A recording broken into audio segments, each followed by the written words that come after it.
आशा करता हूँ कि आप सब अच्छे होंगे। मेरा नाम है संदीप त्रिपाठी और आज मैं आपको एक ऐसे व्यक्ति के बारे में बताने जा रहा हूँ जो कि एक बहुत फेमस साइंटिस्ट है, क्योंकि आप सभी लोग जानते हैं। ये एक किसान परिवार से निकलकर कैसे ये इसरो के चेयरमैन बने, इसके बारे में कुछ बताऊंगा आपको। और इन्होंने कैसे मेहनत की, और जो लोग देखते होंगे आप लोग, कुछ लोग बहाना बनाते रहते हैं कि यार मेरे पास ये समस्याएं थी इसलिए मैं ये नहीं कर पाया, मेरे पास ये समस्याएं थी इसलिए नहीं कर पाया। लेकिन आज अब जब इनके बारे में आप जब जानेंगे तो आपको समझ में आएगा। तो ये जो एक्सक्यूजेज लोग देते रहते हैं ना, ये अपनी नाकामयाबी छिपाते हैं, बस और कुछ नहीं। लेकिन आप इसको देखने के बाद आप समझ जाएंगे कि एक्सक्यूजेज से कुछ नहीं होता है। लोग आपका एक्सक्यूज सुनने के लिए नहीं बैठे होते हैं, लोग सिर्फ रिजल्ट देखते हैं कि आपने क्या किया, दैट्स ऑल। चलिए फिर इनके बारे में थोड़ा सा मैं कुछ बताता हूँ।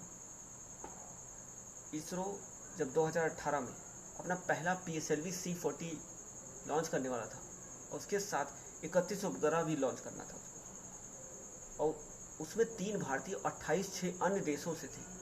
इसके साथ ही इसरो का सैटेलाइट भेजने का शतक पूरा हो गया। इस तरह अंतरिक्ष में यह भारत की एक बहुत बड़ी छलांग थी।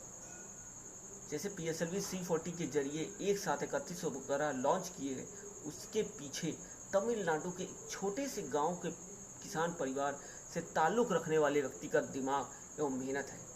इसी धैर्य और सच्ची लगन के धनी को जब इसरो का चेयरमैन बनाया गया है। इस अंतरिक्ष वैज्ञानिक का नाम है के सिवान। रॉकेट निर्माण में किए गए एक महत्वपूर्ण कार्यों के कारण इन्हें रॉकेट मैन के नाम से भी लोग जानते हैं। के सिवान को जब इसरो का अध्यक्ष बनाने की खबर मिली, तब वह 12 जनवरी को लॉन्च होने वाले PSLV C40 की समीक्षा पर बैठक कर रहे थे। इस मिशन में 5 भारतीय सहित 31 उपग्रहों का प्रक्षेपण किया जाना था। यह अहम मिशन है क्योंकि इसके जरिए भारत कक्षा में अपना 100वां उपग्रह प्रक्षेपित करेगा। सिवान ने बताया, इस खबर को सुनने के बाद भी शरीर में कंपन हो रही है। उन्होंने कहा कि मैं एक बात जानता हूं, इस पद पर विक्रम साराभाई, सतीश धवन, माधवन नायर जैसे महान लोग रहे, इसलिए यह बहुत बड़ी जिम्मेदारी है।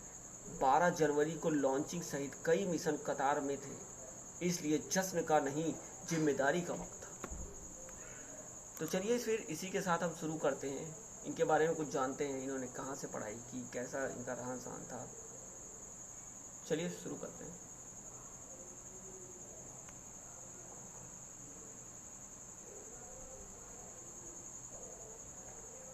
ये किसान के बेटे होने के बावजूद सिवन का इस तरह की ऊंचाइयों पर पहुंचना आसान नहीं था। सिवन की कामयाबी की कहानी शुरू होती है 14 अप्रैल 1957 से, जब तमिलनाडु के नागरकोइल शहर के पास बसे एक छोटे से गांव में के सिवान का जन्म हुआ। और शुरुआती जीवन से ही उनकी आर्थिक स्थिति अच्छी नहीं थी। सिवन ने पिता के पास महज 1 एकड़ जमीन थी और उसी में खेती करके 6 परिवार के लोगों का गुजारा करते थे।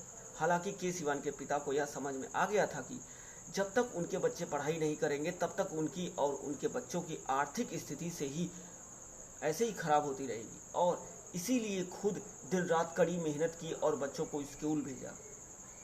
स्कूल से छुट्टी मिलने के बाद के सिवान अक्सर खेती में अपने पिता का हाथ बटाया करते थे।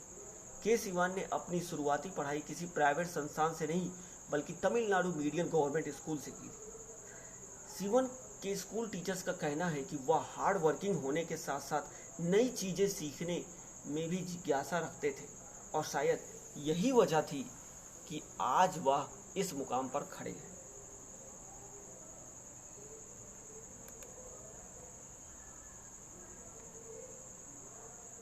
हालांकि स्कूल की पढ़ाई करने के बाद से सिवान के सामने आर्थिक समस्याएं और भी ज़्यादा गहरा गई, क्योंकि उन्हें आगे चलकर MIT यानी कि मद्रास इंस्टीट्यूट ऑफ टेक्नोलॉजी में पढ़ाई करनी थी। लेकिन इस समस्या को उनके पिता ने अपने खेत का कुछ हिस्सा बेचकर और लोगों से उधार लेकर सुलझा लिया।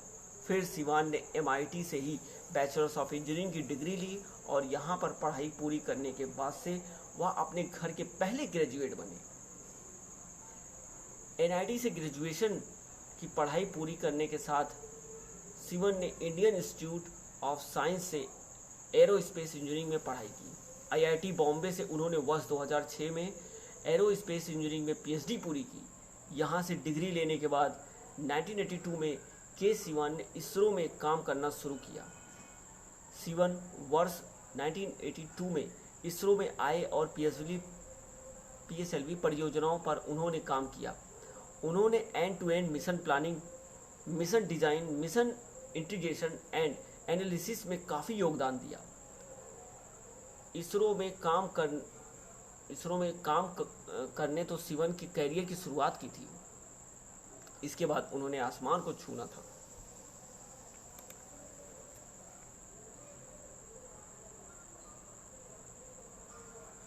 इसरो में खासकर उन्होंने 6D ट्रेजडी सिमुलेशन सॉफ्टवेयर और innovation day of launch with strategy पर काम किया।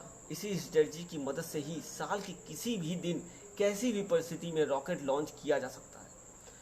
दोस्तों, ऐसे ही न जाने कितने बहुमूल्य खोज से वह भारत की स्पेस एजेंसी का कद ऊंचा करते रहे और फिर 2011 में बतौर प्रोजेक्ट डायरेक्टर उन्होंने GSLV प्रोजेक्ट पर काम करना शुरू किया। बता दें कि satellite launch vehicle GSLV Mark 3 की मदद से ही चंद्रयान 2 मिशन में यान को चंद्रमा पर भेजा गया है।